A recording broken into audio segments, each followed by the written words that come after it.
And keep it cracking. I'm Aura Celeste of Celestial Security. So we're going to get into it.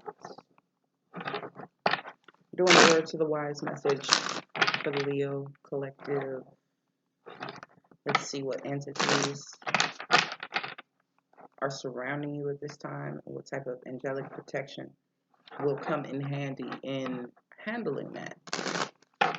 I'm using a deck by Ariana Osborne, the Angelarium Oracle by Eli and Peter, and the Santa Muerte Oracle by Fabio.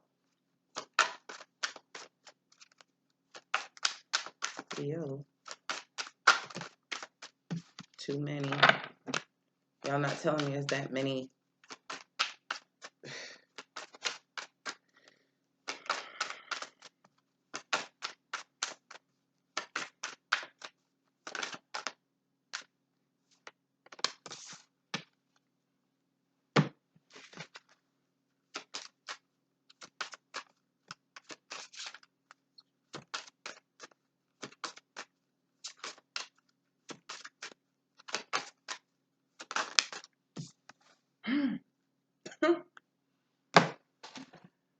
Okay. All right now. Good angels. Really? That's how quick you... Okay. No question. No question. Not questioning it at all. It is what it is. It is as it stands. Let's see. F, G. Okay. Yeah. This entity is said to be a liar who will beguile those who conjure him and try to coerce him under his command. Only in a magical triangle will this entity tell the truth.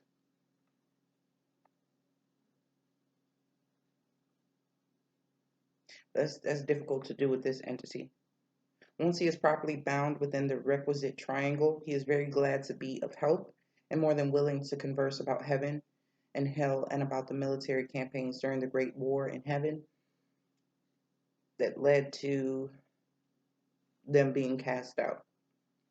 It is as if he lies to those he does not believe I wanted to say truly worthy or prepared for his presence, but once satisfied, he will give his full assistance and attention to them. The divination says, focus on unlikely allies.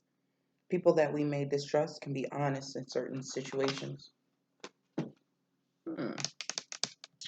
So, not everybody is a fucking dud. There's some merit to even the people that you don't get along with. There's something you can learn from them, is what I'm getting from that. So we have number 11 here with the Santa Muerte Oracle.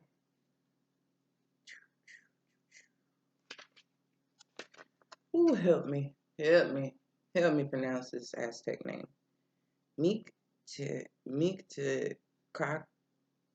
Cachihuatl. Mictecachi. She. Number 11 here. Let me get you all in there. Okay.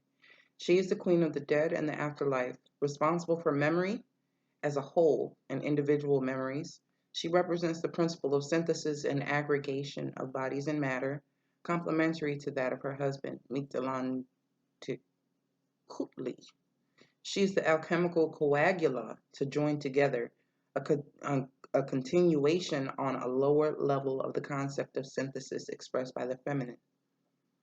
In fact, we see her near some recently remolded bodies devouring stars during the day, because just as life cannot exist without death, day cannot exist without night. The advice is the study and analysis you have done is sufficient, and the time has come to put them to work enacting your own synthesis. And it may be information that you get from someone that you don't see as an ally, where you'd much rather not fuck with them for whatever reason. They actually have something of value. And not to say that you would be using them in any sort of capacity.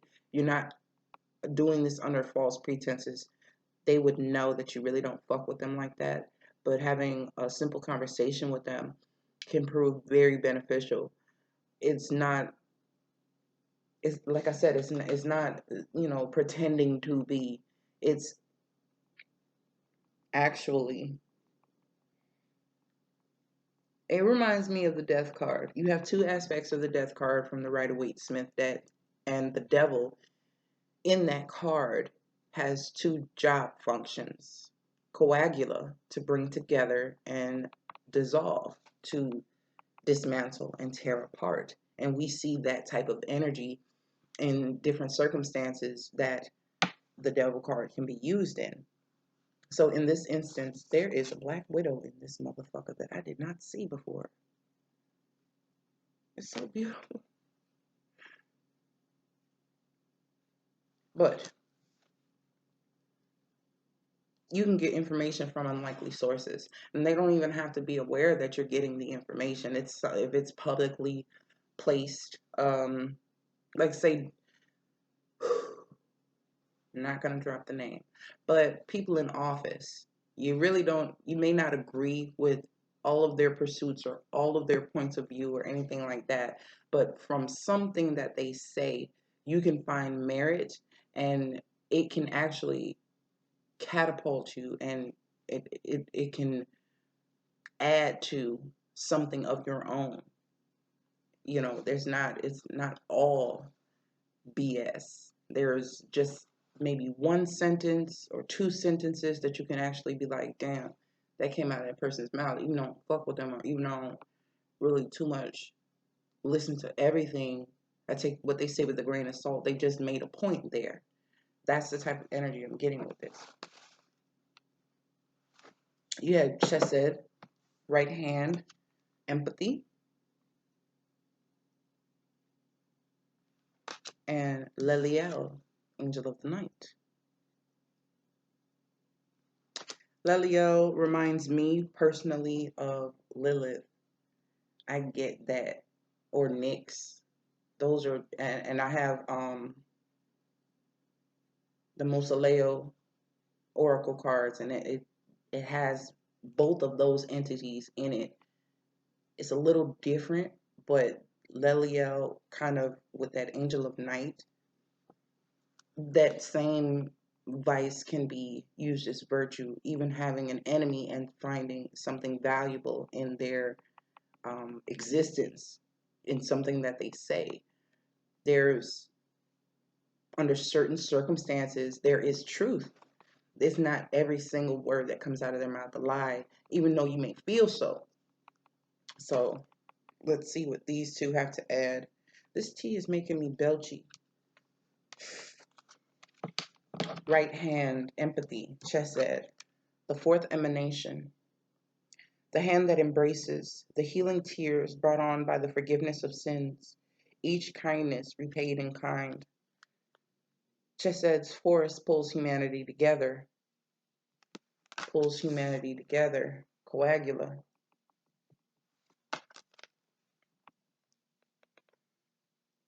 Allowing peace to exist between us. This is the power to look inside the hearts of those around us and see what we are truly like, that we are truly alike. Our need for love and kindness is an essential part of our existence and transcends all other differences we might have. The blue orb's embrace extends across all existence. Chesed is at the very center of the pillar of mercy, defining its core characteristics and forming an extreme opposite to its female counterpart, Gevura. The two arms of the tree extend in opposite directions. Chesed pulls tight so that Gevura cannot push away. This wrestling match cannot be won by either side, yet the struggle itself is meaningful because it is the struggle that defines our morality, found in kindness, charity, and love.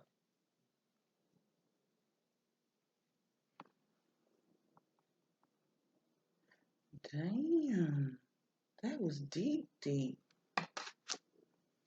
It's the feminine principle coming up again.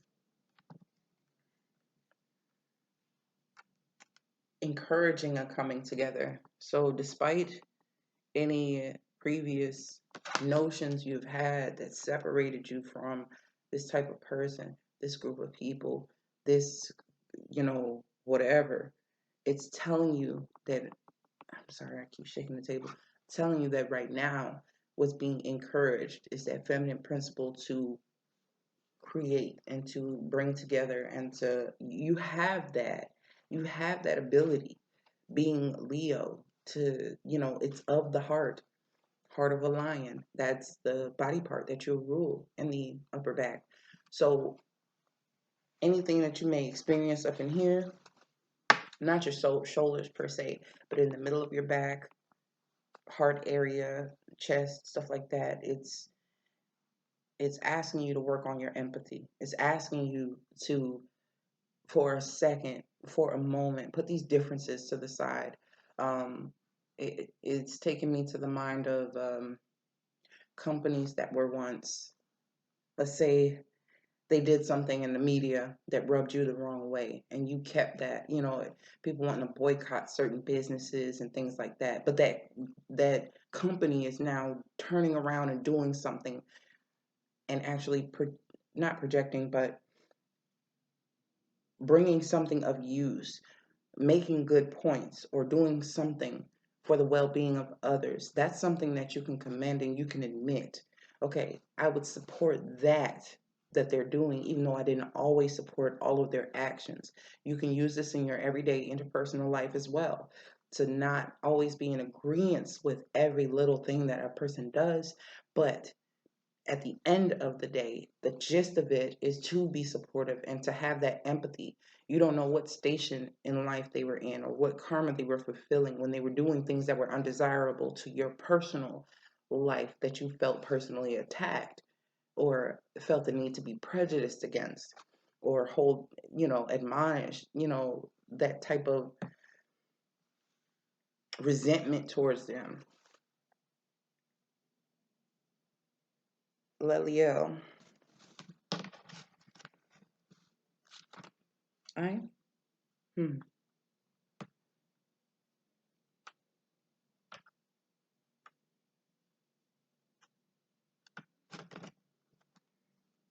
tell you all the way to the back end. Yes, a fleeting spirit. Let me get you a little closer. Look at her. Looking like Maleficent and shit. Got little tap shoes and everything. Little flats. Okay. A fleeting spirit who dances across the sky. Beautiful, but aloof. Stars, fill the tresses of Leliel's hair. The night passes, whether we are lost to quiet murmurs of sleep or staring out at a darkened expanse of sky. For everything you see, there are 1,000 things unseen. You witness the glimmer, the gleaming of what is truly there. Leliel passes from star to star, filling the night with light. One would think the darkness, think the darkness, one would think the darkness, Leliel's realm. Okay. However, it is starlight that heralds night's arrival. Star bright, starlight, dance on and on across this night. What lullabies await us? What glittering night charms will Leliel hang upon the sky for all to see, for all to dream? The signs are wind, sheer cloth, and the moon. You can be. Oh, I get it. I. Oh, okay. Something happened to me yesterday. Leo moon here. So I'm this tied with the moon, angel of night. Just it's making sense to me now, because then I got a call. Somebody referred me for something, and I don't. That's not an active friendship at this time, and I didn't feel any kind of way about it. It was kind of indifferent, kind of aloof, right? And just being receptive to that telephone call, even though it wasn't from that person in particular, it was something of compassion and empathy that they were extending my way. I declined the offer because it was something that I already took upon myself to do. So I didn't need the service. But later on that night, and I turned in early, I was going to do the readings last night, and it was like, just go to sleep. I'm like, okay. Told the Virgos that Duma, the angel of dreams, had been stalking me. So that's who I've been working with. So I went to sleep, and this same person that referred that telephone call to me came to me in a dream. And I guess just being receptive to that telephone call opened a door for communication between us on an energetic level. And they were telling me a piece of information. It was about another person, but it was very important to me. And I received her well, even in the dream state. Wow. So just because I don't agree wholeheartedly with all of the actions this person took, I was still able to have that empathy to see that this person does mean well at times, even though some of their actions don't always reflect that. And even in this dream, I could trust what was being presented to me, because this is not something that this person would have to lie about. It's not something that they would choose to act out of integrity with. So, wow. Damn. Leo, every time. I just told Aquarius that they get me. And y'all, whoo, shit. That was intense. But I liked it. I'm almost out of tea. I'll see y'all later.